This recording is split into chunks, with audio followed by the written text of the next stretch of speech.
मानव जीवन का एकमात्र उद्देश्य आत्मा का साक्षात्कार करना है और जिस व्यक्ति का आत्मा से साक्षात्कार हो गया तो उसे परमात्मा के भी दर्शन हो जाते हैं। हालांकि बहुत से लोग ये नहीं जानते कि आत्मा का साक्षात्कार कैसे किया जाए।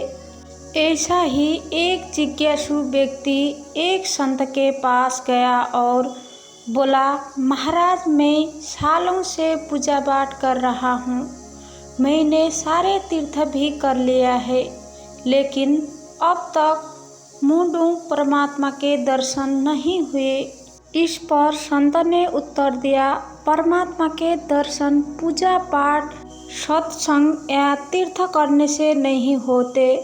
ये साधन हो सकता है, लेकिन आत्मदर्शन से ही परमात्मा के दर्शन होते हैं।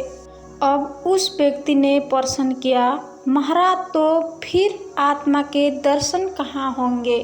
संत ने उत्तर दिया, अपनी आंखें बंद करो और आत्मा को अपने अंदर ही खोजो, वो तुम्हारे भीतर ही कहीं गुम है।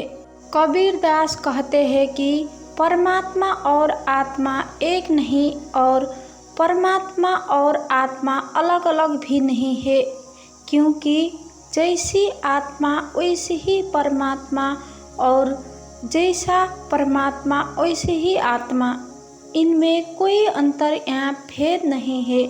इसी बात को वो अपने इस दोहे में समझाते हैं कि विशुद्ध लोहे से बना चुंबक लोहे को ही अपनी ओर आकर्षित कर लेता है, अन्य धातु को नहीं।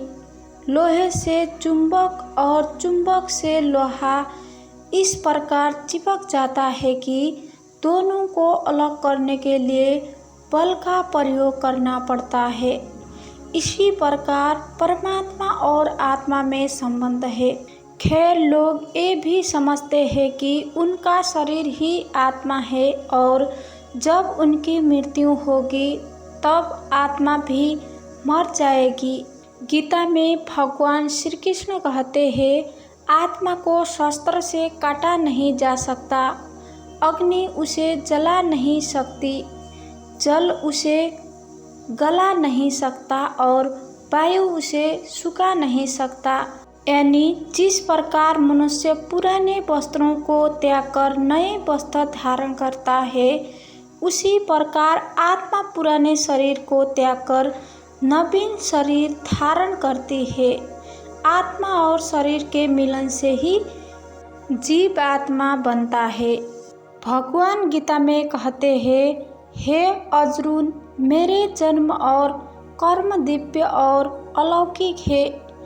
जो मनुष्य मृत्यु जान लेता है वो शरीर को त्याग कर फिर जन्म को प्राप्त नहीं होता, किंतु मृत्यु ही प्राप्त होता है।